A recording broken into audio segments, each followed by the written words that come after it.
Բարև ձեզ սիրելի հեռուստադիտողներ, CVKM-ի տաղավարում հրապարակախոս Վահրամ Աթանեսյանն է, բարև ձեզ, շնորհակալություն մեզ հյուրընկալվելու համար։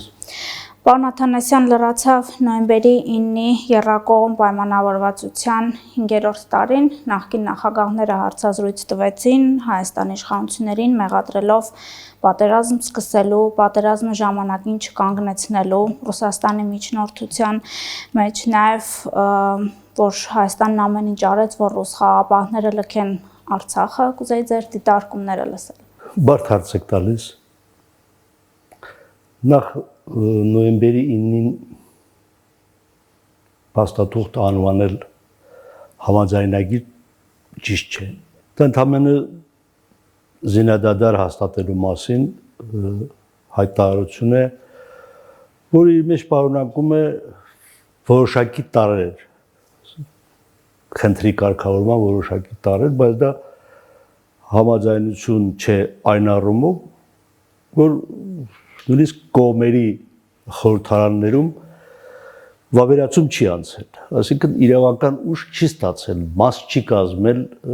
Հայաստանի եւ Ադրբեջանի ազգային օրենսդրությանը,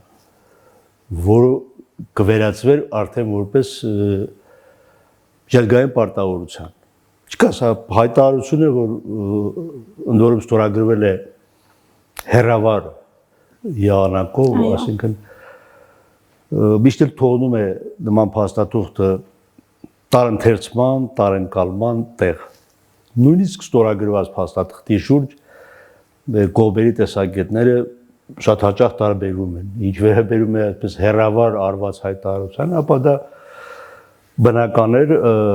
այդ տարընթերցումները եւ ես կարծում եմ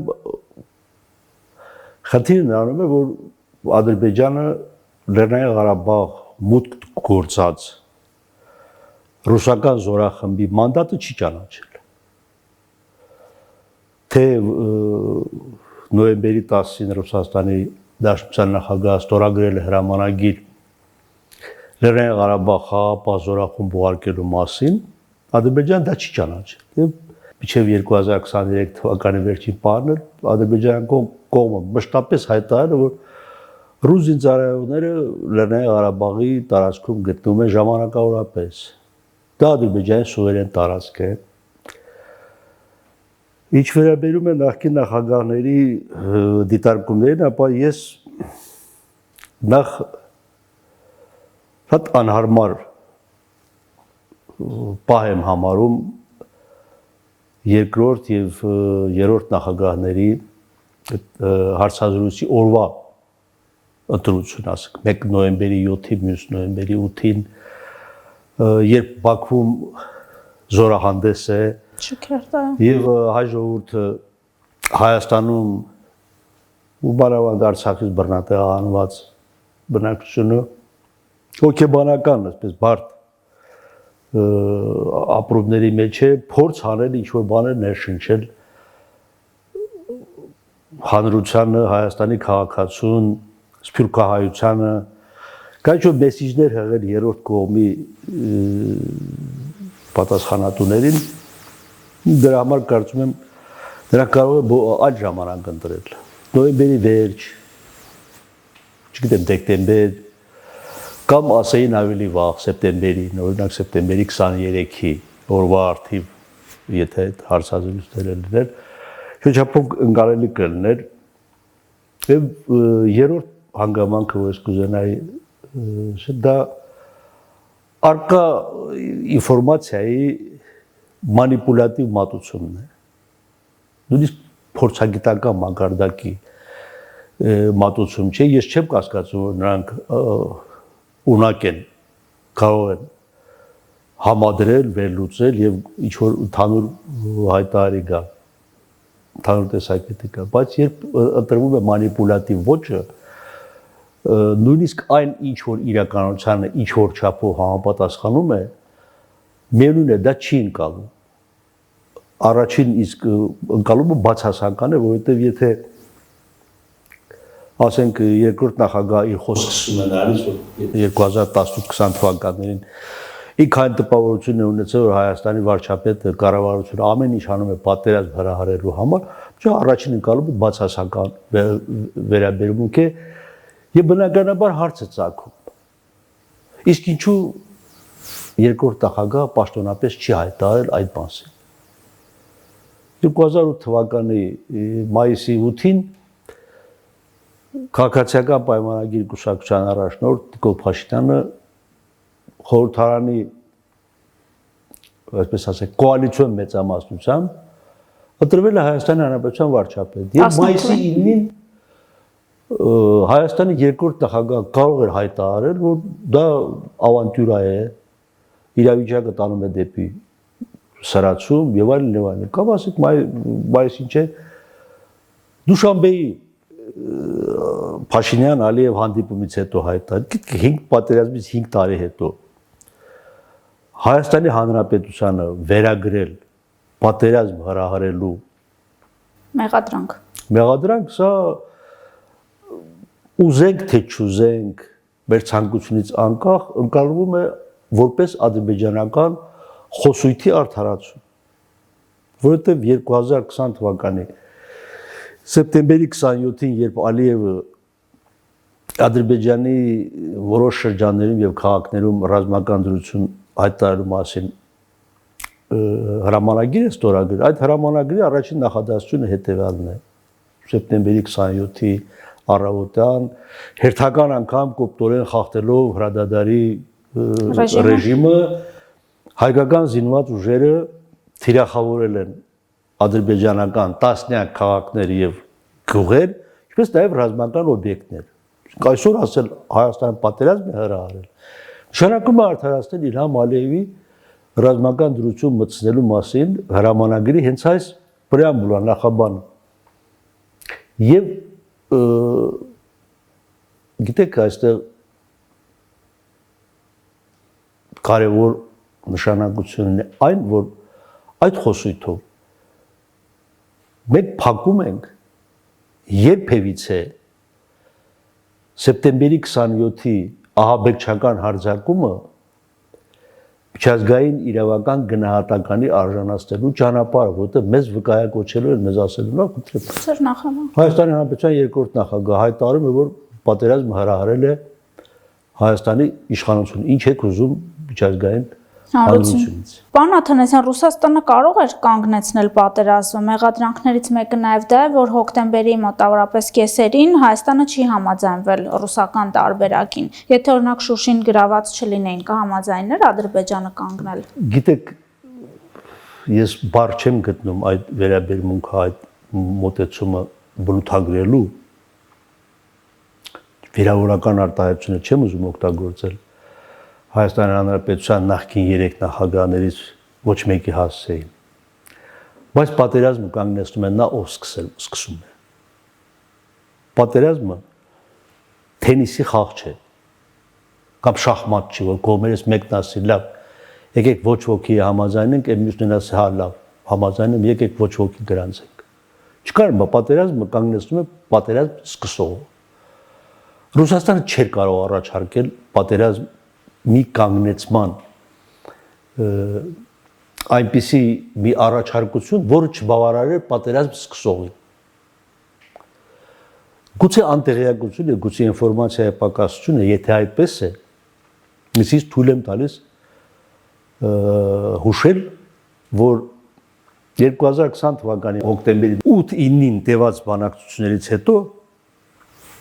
Լավրով, Զորաբ Մնացականյան, Ջեհուն Բայրամը Մոսկվայում այդ բանակցություններից հետո Իլհամ Ալիևը հարցազրույց է տվել ռուսաստանյան ՌԻԱ Նովոստի գործակալությանը եւ հայտարարել է բառացիորեն հետեւյալը, համարյա բառացիորեն մեջբերում է. Ես պատրաստ եմ նույն վայրկյանին հրամայել, որ կրակը ռազմաճակատի ամբողջ գծով դադարեցվի, եթե ես ստանամ Հայաստանի վարչապետի ստորագրությամբ Ադրբեջանի գրավյալ տարածքներից հայկական զորքերի դուրսբերման ժամանակացույցը եւ ավելացրել է, բայց այս անգամ մենք Շուշին չենք թողնի, մենք առանց Շուշի յոլա չենք գնա, мы на этот раз без Շուշի не обойдемся։ Սա ասվել է հոկտեմբերի 10-ին։ Ասվել է ՌԻԱ Նովոստին։ ՌԻԱ Նովոստին Ռուսաստանի պետական գործակալությունը Russian Today-ի մեդիա հոլդինգի բաղկացուցիչն է, ինչ որ ստորաբաժանում է։ Սա նաև Ռուսաստանի պաշտոնական տեսակետն է։ Ռուսաստանը Իլհամ Ալիևի միջոցով Հայաստանին առաջարկել է անհապաղ ներկայացնել ադրբեջանական տարածքներից հայկական զորքերի դուրսբերման ժամանակացույցը ներառյալ Շուշի։ Հիմա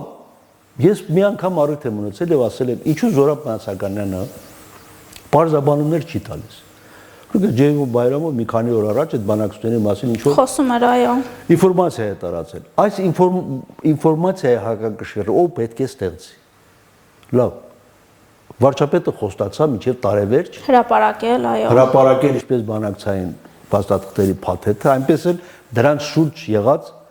շահարկումներ։ Ես հույս ունեմ, որ վարչապետը կբացի այդ Դեպի սա ինչ կտա ձեր կարծիքով լույս կսպրի։ Դա կտա շատ բան։ Հոկտեմբերի 10-ի այդ գաղտնիքը պետք է բացահայտվի։ Ինչ է առաջարկվել։ Հայաստանին ինչ է առաջարկվել։ Հայաստանում քննարկվել է թե չի քննարկվել։ Նկատի ունեցեք, որ դա 20 թվականն է։ 20 թվականն է։ 20 թվականին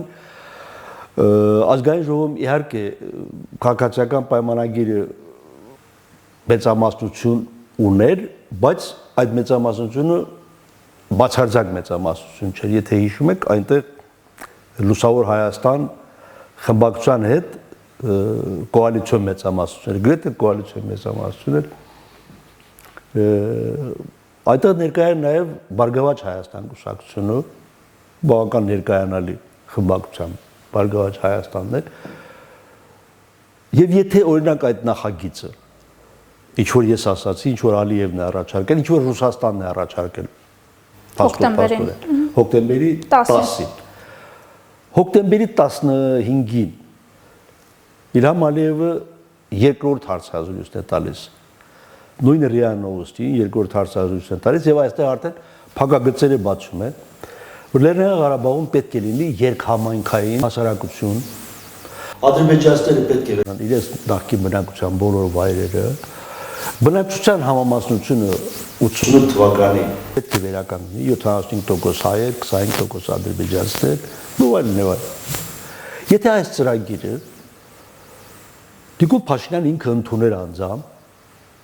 եւ ներկայացներ Հայաստանի լավ հանրությանը չեմ ասում, խորհրդարանի ինչ արձագանքեր գտնելու։ Եվ մի րոպե մտածենք էլի, մի րոպե պատկերացնենք 20 թվական պատերազմ, որի ելքը դեռ կանխորոշված չէ, դա հոկտեմբերի 10-ը, հոկտեմբերի 15-ն է։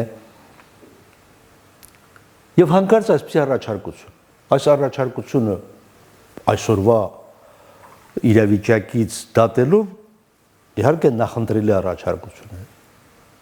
Բայց այդ պահի դրությամբ որքանով էր դա իրացնելի։ Լավ, ասում են Ռուսաստանը հոյակապ առաջարկություն է։ Ռուսաստանը ինչ հոյակապ առաջարկություն է արել, եթե խոսքը վերաբերում է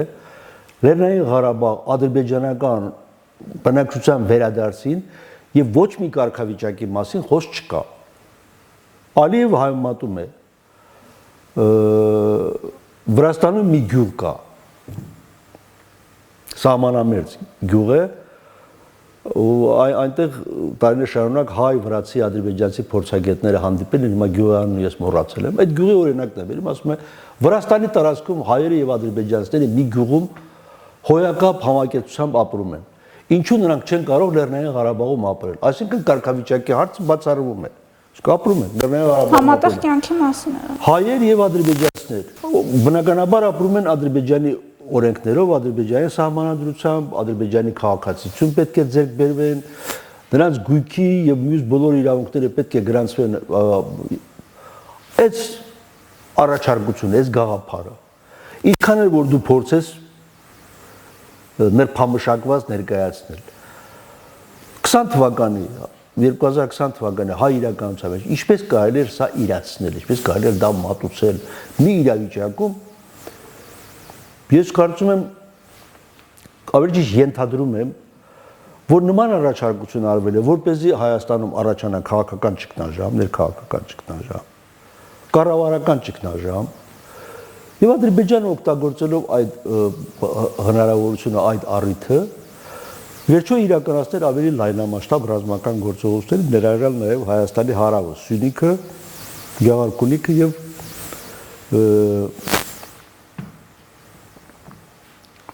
նույնիսկ Հյուսիսը,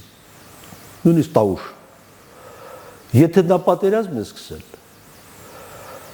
բայց պատերազմը չի սկսել Աղդամը վերադարձնելու համար, Աղդամը կարող է վերադարձնել խաղաղ ճանապարհ։ Դու բանակցային գործընթացի բոլոր փուլերում Հայաստանի բոլոր իշխանությունները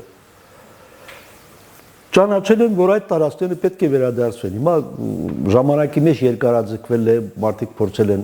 ստատուս քվոն երկարաձգել, հույս ունենալ, որ ինչ-որ մի բան, բայց ո՞ւր բանակցային գործընթացը։ Լեռնային Ղարաբաղի ինքնավար մարզի նախկին լղիմի շուրջ տարածքները Ադրբեջանի վերադարձնելու մասին են եղել, որից հետո Լեռնային Ղարաբաղի կարգավիճակի հարցը կարող էր քննարկվել, պետք է քննարկվել։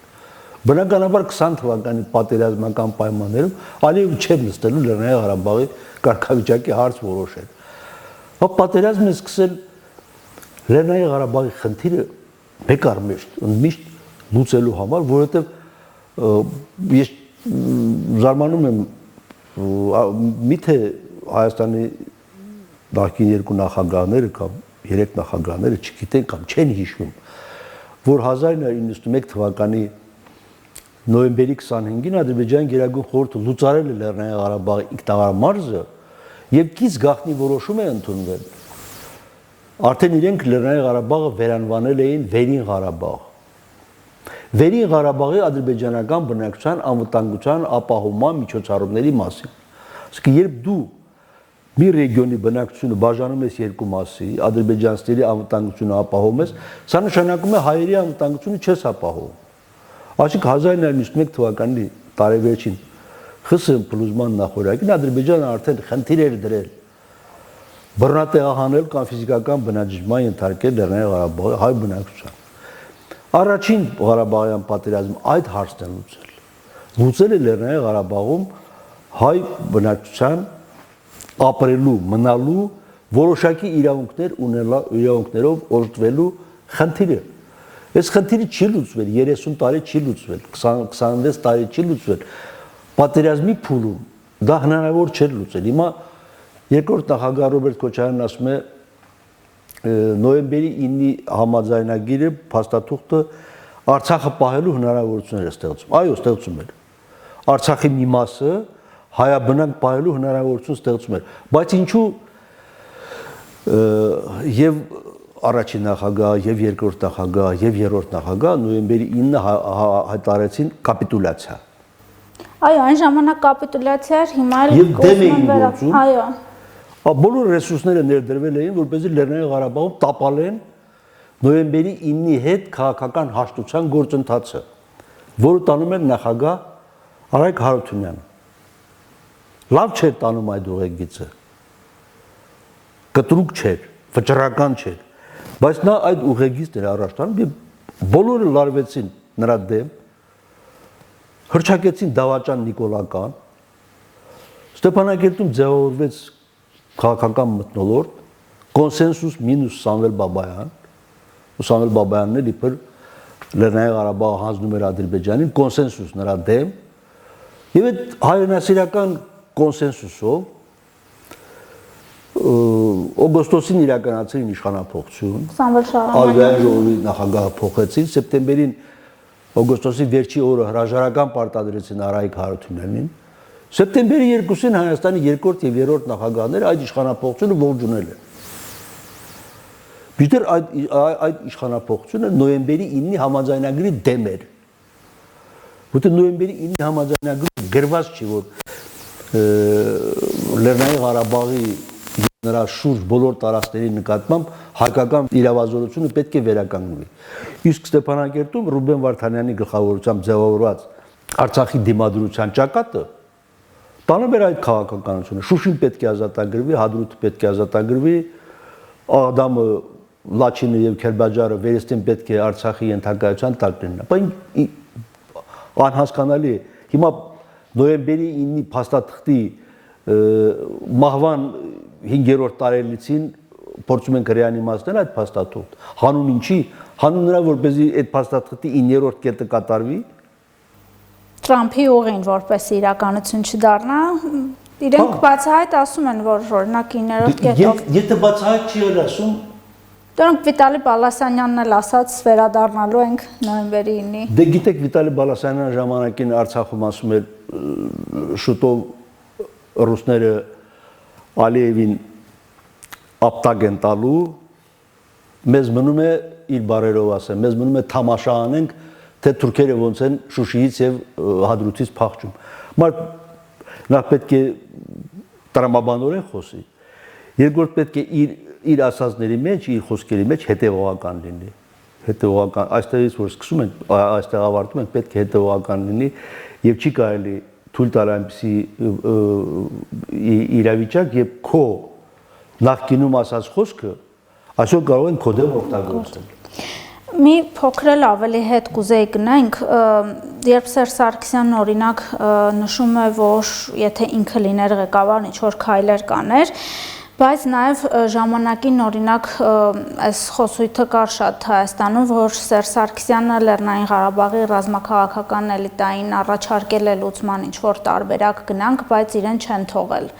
Ինչ կասեք սրա մասին, այդ հայտնի Ստեփանակերտ երգը, որ կերքենք, եթե չգնանք։ Իսկապես ինքը կարող էր լուծել, ուզում էր լուծել ու Ղարաբաղում չթողեցին։ Դրա գիտեք, երրորդ նախագահի ասած խոսքերով որևէ այսպես նորույթ, know-how չկա։ Իհարկե երկրի ղեկավարը ստանալով ռազմական գործողությունների վերսկսման մասին ինֆորմացիան առաջին պետք է կապվի գլխավոր շտաբի պետի հետ։ Սա առաջին։ Երկրորդ, այստեղ մի թեթևակի նոնսենս էլ կա։ Այսինքն ոչ թե ուրիշից պետք է տեղականա զանգի գլխավոր շտաբի պետին, գլխավոր շտաբի պետք է զեկուցի, որը հակառակորդը ռազմական գործողություններ է սկսել։ Մենք պլան A-ով ենք առաջնորդում, B-ով ենք առաջնորդում, թե G-ով ենք առաջնորդում, սա արդեն պետք է գերագույն գլխավոր հրամանատարը տա։ Այստեղ նորություն չկա։ Որևէ ես կկապվեի։ Իսկ դուք ինչ գիտեք, Նիկոլ Փաշինյանը չի կապվել գլխավոր շտաբի պետի հետ սեպտեմբերի 27-ի առավոտյան ժամը 7:20 րոպեին։ Կամ 7:20 րոպեին Նիկոլ Փաշինյանը քնից չեն արթնացրել, կամ ընդհանրապես գուցե այդ գիշեր Նիկոլ Փաշինյանը չի էլ քնել։ Եղել է պաշտպանության նախարարության բունկերում հրամանատարական կետում, մենք չգիտենք այդ բանը։ Սա տարօրինակ արտարոց բան է։ Երկրորդ այս բոլոր խոսակցությունները, բանավանդ ապրիլյան քարորիայի մասին, բոլոր խոսակցությունները իմաստազրկում են, գիտեք ինչով։ Նրանով, որ մենք չգիտենք 2016 թվականի ապրիլի 5-ի ժամը 12-ին, կեսօրվա 12-ին ռազմական գործողությունները ինչ փաստաթղթի հիման վրա են կանգ առել։ Ասում են հրապարակեք 19 թվականի ԵԱՀԿ Մինսկի խմբի համանախագահների առաջ։ Ես էլ ասում եմ հրապարակեք 2016 թվականի ապրիլի 4 լույս 5-ի գիշերը Յուրի Խաչատուրով, Նաջմեդդին Սադիկով եւ Ռուսաստանի գլխավոր շտաբի պետ Վալերի Գերասիմովի արձանագրությունը։ Ինչ է ստորագրել։ Բանավոր է պայմանավորվել։ Հա? Քարորիա մարտերը բանավոր պայմանավորվածությամբ է կանգ առել։ Եթե բանավոր է, ասեք բանավոր։ Նշանակում է դա այդ պատերազմը չի ավարտվել։ Եթե այո, 2016 թվականի ապրիլի 2-ին սկսված պատերազմը չի ավարտվել։ Ընդհանրապես շարունակվել է 2020 թվականի սեպտեմբերի 27-ին ավելի լայն թափով։ Այս 4 տարի եղել է նախապատրաստական։ Հետախուզություն են իրականացրել, թույլ դիրքերը տեղորոշել են, որտեղ է կանգնած զրահատեխնիկան, որտեղ է հրետանին, որտեղ է օդուժը եւ այլն եւ այլն։ 4 տարի նախապատրաստվել, 4 տարուց հետո անցել են արձակում։ Եթե գրավոր փաստաթղթով է կանգ առել, ապա հրապարակեք պայմանները ո՞րն է։ Նոյեմբերի 9-ի զինադադարի պայմանները հայտնի է։ Ապրիլի 5-ի զինադադարը, հրադադարը, որ ռազմական գործողությունները դադարել են։ Ինչ պայման, կողմերը ինչ պարտավորություններ են ստանձնել եւ ինչ իրավունքներ են ստացել այդ եւ վերջապես ամենակարևոր հարցը։ Սերժ Սարգսյանը 1994 թվականին Ադրբեջանի հետ Հայաստանի անունից հրադադար ստորագրող, հրադադարի համաձայնագրի ստորագրող պաշտպանության նախարարն եւ գերազանց գիտի, որ այդ հրադադարի կողմ է եղել նաեւ Լեռնային Ղարաբաղի պաշտպանության բանակի հրամանատարը։ Հա 2016 թվականին ինչու Լեռնային Ղարաբաղի պաշտպանության բանակի հրամանատարը չի հրավիրվել Մոսկվա։ Եթե 14 թվական 94 թվական հրադադար 2016 թվական հրադադարը խախտվում է 94 թվականի հրադադարը եռակողմ է 16 թվականի հրադադարը երկկողմ Ղարաբաղի Լեռնային Ղարաբաղի պաշտպանության բանակի հրամանտար այնտեղ չէ 20 թվականի պատերազմը բնականաբար պետք է լիներ Հայաստանի եւ Ադրբեջանի միջև արդեն որտեղ դուք Հայաստանը 1998 թվականից հետո Լեռնային Ղարաբաղը դուրս է թողել բանակցային գործընթացից, իսկ 1999 թվականին Սամվել Բաբայանին պաշտպանության բանակի հրամանտար պաշտոնից ազատելուց հետո լուծարել է պաշտպանության բանակը։ Այսինքն պաշտպանության բանակը 1999 թվականի, եթե չեմ սխալվում, դեկտեմբերի 14-ին են Սամվել Բաբայանն ազատել։ Այդ օրվանից դադարել է լինել որպես ինքնուրույն ռազմական միավոր։ Եվ դա բոլորն էլ իմացել են։ Դա իմացել է նաև Ադրբեջանը, իմացել է Ռուսաստանը։ Դրա համար երբ որ Հայաստանը խոսել է որ այս բանակցություններին երբ է Ղարաբաղը մասնակցելու, երբ է Ստեփանագերտը մասնակցելու, միշտ ասել են որ Լեռնային Ղարաբաղը բանակցություններից դուրս է մնացել Ռոբերտ Քոչարյանի նախագահության շրջանում։ Դրա համար էլ 16 թվականի ապրիլի լույս 5-ի գիշերը ստորագրված փաստաթուղթը կամ ձեռք բերված բանավոր պայմանավորվածությունը եղել է երկկողմ, այսինքն այդուհետև գոյություն չի ունեցել, չէ, քաղաքական իրավական իմաստով գոյություն չի ունեցել Լեռնային Ղարաբաղի խնդիր, գոյություն է ունեցել Լեռնային Ղարաբաղի նկատմամբ վերահսկողություն հաստատելու համար Հայաստանի եւ Ադրբեջանի միջև ռազմական կոնֆլիկտ, որը կարող է լուծվել միայն ռազմական ճանապարհով։ Քաղաքական լուծումը դուք հանել եք։ Քաղաքական լուծումը օրակարգից հանել եք, երբ Նիկոլ Փաշինյանը 2018 թվականին ընտրվել է Հայաստանի վարչապետ, Ադրբեջանը դրանից 1 ամիս առաջ, 2 ամիս առաջ, ավելի ճիշտ փետրվարին մերժել է հակամարտության շփման գծում Կասպրչկի գրասենյակի դիտորդական առաքելությունը 7 հոգով ավելացնելու առաջարկություն ասում։ Ինչ կարիք կա Կասպրչկի դիտորդական խումբը 20 հոգի չլինի, 27 հոգի լինի։ Նույնիսկ այդ առաջարկությունն է մերժել Ադրբեջան։ Եվ այս կոնտեքստում ասել, որ 19 թվականին բերել էին մի առաջարկություն, որը հայանպաստ, հոյակապ, Լաչին Քելբաջար, նախկին Լղիմով, քիչ է մնում ասել Ադամի նրան այգիներով մնում էր հայկական վերահսկողության ներքո։ Չժխտենք արկա իրավիճակը, Արցախի կորուստը, էթնիկ զտումները, ողբերգություն է։ Այսօրվա իրավիճակի համեմատ 19 թվականի կամ 16 թվականի առաջարկություն բնականաբար նախընտրել է, բայց եթե այդ առաջարկությունը չի իրացվել, այդ առաջարկությունները չեն իրացվել 2001 թվականին Քիվեստում, 2011 թվականին Կազանում, 2014 թվականի Սոչիում, 2016 թվականին Վիեննայում, 2016 թվականին Սանկտ Պետերբուրգում, 2018 թվականին Վարշավայում, մեկ առ մեկ թվարկենք այս պայմանավորվածությունների հանգելու հնարավոր կետերը։ Ինչու պետք է 2019 թվականին դա հնարավորն էր, այս հարցին որևէ մեկ դատողական տրամաբանական պատասխան տալիս է, ես չեմ լսել։ Բայց կարծեր կարծիքով հնարավորություն օրինակ Սերժ Սարգսյանի օրոք լուծել այդ հարցը, որ ամեն ինչ փաստորեն փորձ է արվում մի տեղ Լեռնային Ղարաբաղի օրինակ ղեկավարության վրա բարթել, որ չեն ընդունել իր բերած առաջարկները, որ այնտեղ հանդիպում է եղել Ղարաբաղում այս թեմայով ռազմաքաղաքական ղեկավարության հետ, խորհրդարանի հետ նաև, բայց փաստորեն իր բերած առաջարկները օրինակ չեն ընդունվել։ Կամ լուծման տարբերակը, ես չգիտեմ, ես այդ շրջանում ազգային ժողովի պատգամավոր չեմ եղել։ Որևէ քննարկման ներկա չեմ գտնվել, ինձ որևէ քննարկման չեն հրավիրել, ըստ տեղեկությունների։ Սերժ Սարգսյանը Ստեփանակերտում 2 հանդիպում է ունեցել, բաց հանդիպում։ Իհարկե ռազմաքաղաքական ղեկավարության հետ հանդիպումից բացի։ Մեկ հանդիպում ունեցել է Ղարաբաղյան շարժման այսպես կոչված առաջամարտիկների հետ, 88 թվականի շարժման իր գործընկերների հետ, բարեկամների հետ։ Մեկը ունեցել է ազգային ժողովի 22 падգամավորի հետ։ Թե ինչու 33 падգամավորից 22-ը ներկայ են գտնվել, 11-ը ոչ, սա էլ մի այլ հարց է։ Այդ առաջի հանդիպման մասին որևէ ինֆորմացիա չկա։ Երկրորդի մասին հարցազրույցներից մեկում հայտարարել է Արցախի ազգային ժողովի նախկին նախագահ Աշոտ Թոմասյանը։ Եվ ինչ են օրինակ падգամավորները որպես առարկություն բերել Սերժ Սարգսյանի հետ ասացին, Թոմասյանը դա էլ չի մանրամասնել եւ երբեք նրա ոչ մեկը չի հարցրել, լավ, պարոն Թոմասյան, դուք որ 2016 թվականի այդ հանդիպմանը մասնակցում եք, երբ Սերժ Սարգսյանը ասաց, որ եթե տարածքները չհանձնեք, Կարսի փոխարեն մի օր կարող ենք Ստեփանակերտ երկել։ Դուք չանհանգստացաք։ Մեկ երկրորդ, իսկ գուցե Արցախի ազգային ժողովի այդ 11 падգամավորը որ չեն մասնակցել։ Մասնակցեին եւ պաշտպանեին Սերժ Սարգսյանի տեսակետը։ Ինչու այդ մարդկանց չեն հրավիրել։ Եթե հանդիպում է ազգային ժողովի հետ, ինչու տարբերություն դնել ազգային ժողովի падգամավորների միջև։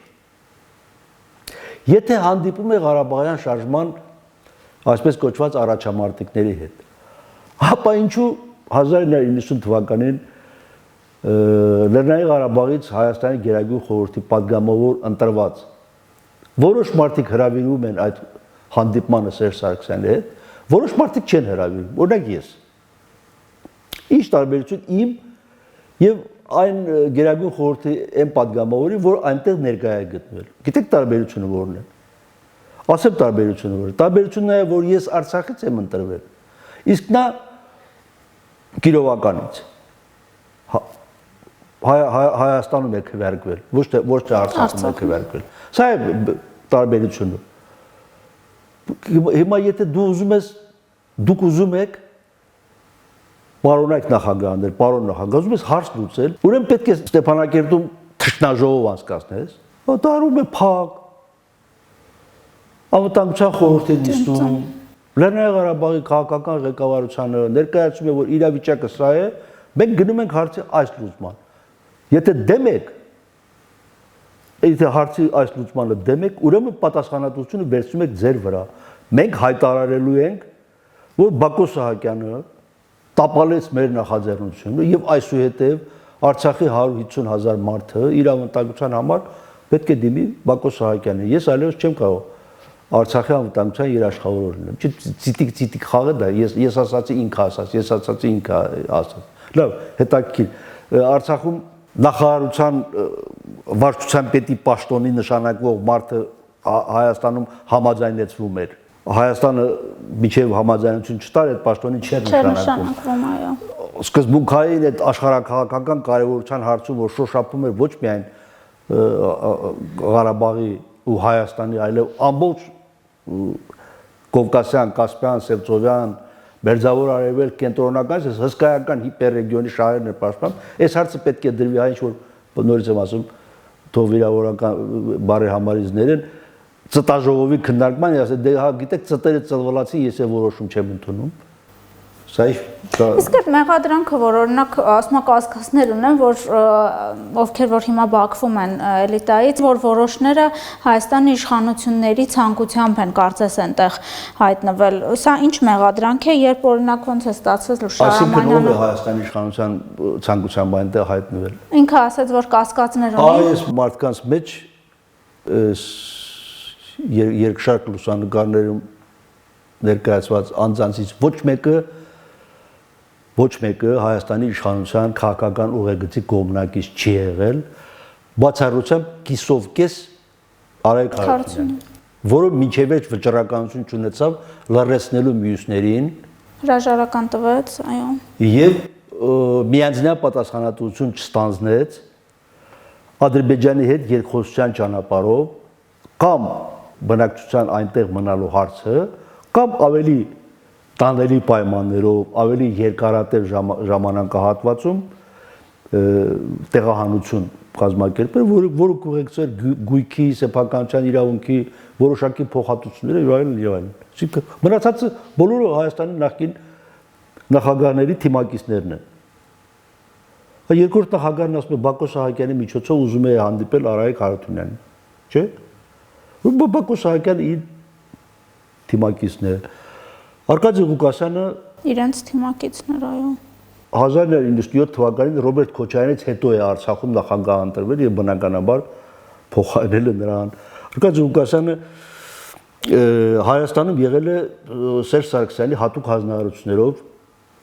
դեսպան, պաշտոնյա եղել։ Այստեղ Լևոն Մնացականյանը 2018 թվականի Պաշտպանության բանակի հրամանատարի պաշտոնը թողել է քաղաքական նկատառումներով, չհամաձայնելով, չընդունելով քաղաքացիական պայմանագիր։ Դավիթ Բաբայանը մշտապես հանդես է եկել Նիկոլ Փաշինյանի քննադատությամբ, ուղղակի, անուղղակի մշտապես քննադատել է։ Ու Դավիթ Իշխանյանը Դաշնակցության, այո։ Հոյեդա բյուրոյի անդամ եւ բնականաբար 2018 թվականի դեկտեմբերից հետո, երբ Դաշնակցությունը դուրս է եկել Փաշինյանի կոալիցիոն կառավարությունից եւ խորհրդարանում չի ընտրվել, ամենամոլերանտ քննադատն է եղել։ Սրանք Հայաստանի իշխանությունը Տենց կարծես դա ակնարկը, որ քանի որ իշխանություններին կարծես ես օրինակ այդպես ընկալեցի, որոշները դեմ են եղել, հենց իշխանությունների օրինակ ցանկությամբ են, որ հայտնվել են Բաքվում։ Այսինքն իշխանությունը այդ մարդկանց հանձնել է։ Այդ տպավորությունները իր ասածից։ Մյուս կողմն էլ ասում է այդ մարդիկ կենթանի վահան էին, պատանդ հանձնվեցին, որպեսզի 100,000 բնակչությունը խաղաղ տեղափոխվի։ Դե դա ես չեմ համարում, որ նման թեմաներ կարելի է քննարկել, օրինակ ինձ վրա շատ ծանր, ահավոր ծանր տպավորություն է թողել Արայիկ Հարությունյանի մասին երկրորդ նախագահի հայտարարությունը, որ ինքը իր կարծիքը նրա մասին հայտնի է,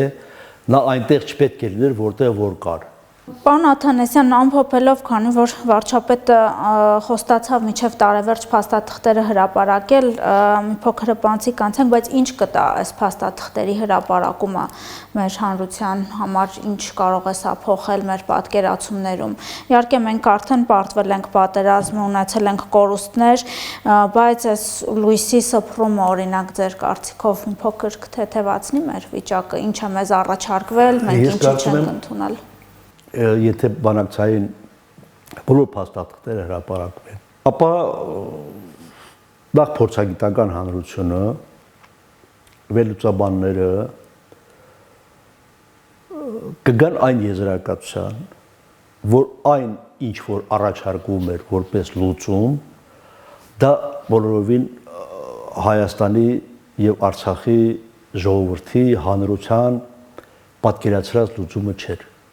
Այսինքն դիսբալանսը մեր ընկալումների եւ այն փաստաթղթերի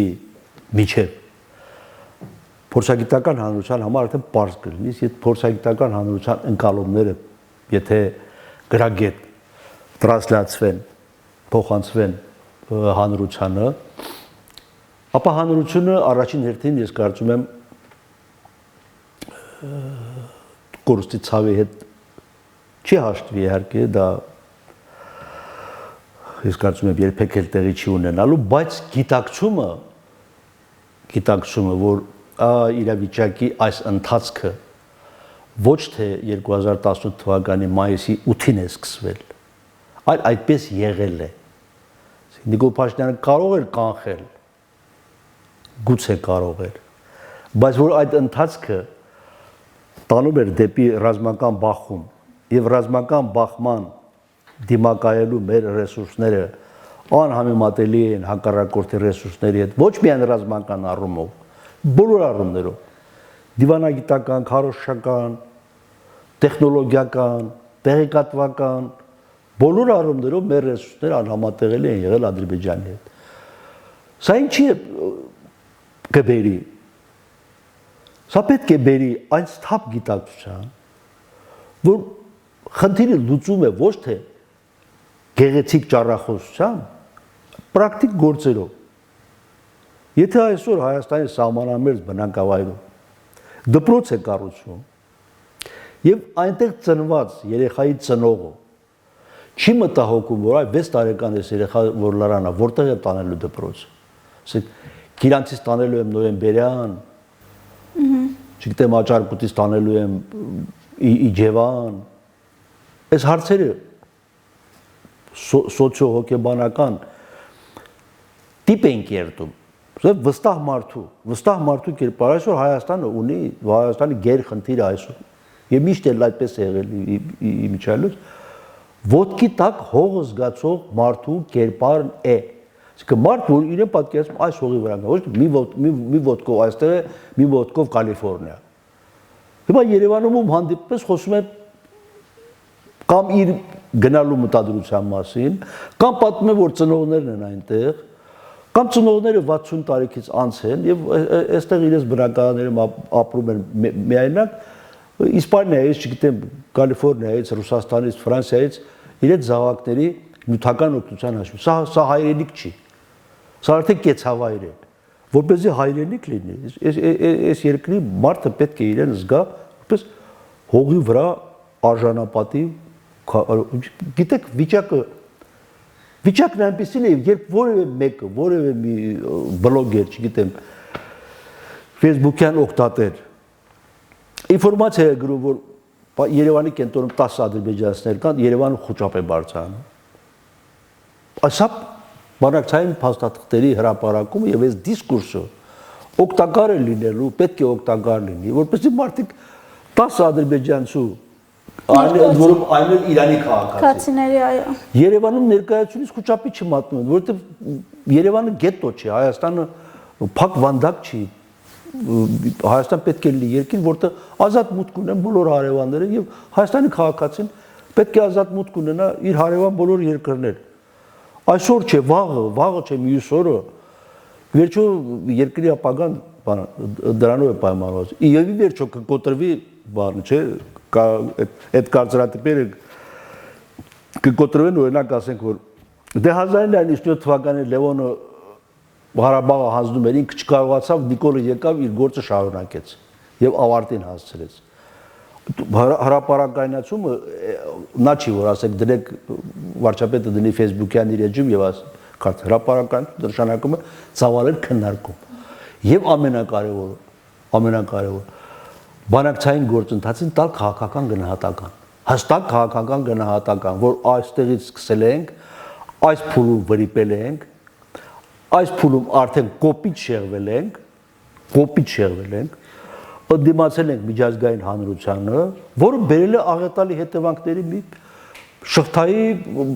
որը ձգվել է միջև ուր ասեմ, օգոստոսի 8-ի Վաշինգտոնյան հայտարարություն։ Շնորհակալություն պարոն Աթանասյան, շատ հետաքրքիր զրույցի համար։ Խնդրեմ։ Ես մեր հեռուստադիտողներին հիշեցնեմ, որ CVKM-ի տաղավարում հրապարակախոս Վահրամ Աթանասյանն էր, կհանդիպենք։ Չմոռանաք հավանել տեսանյութը եւ բաժանորդագրվել CVKM-ի YouTube-յան էջին։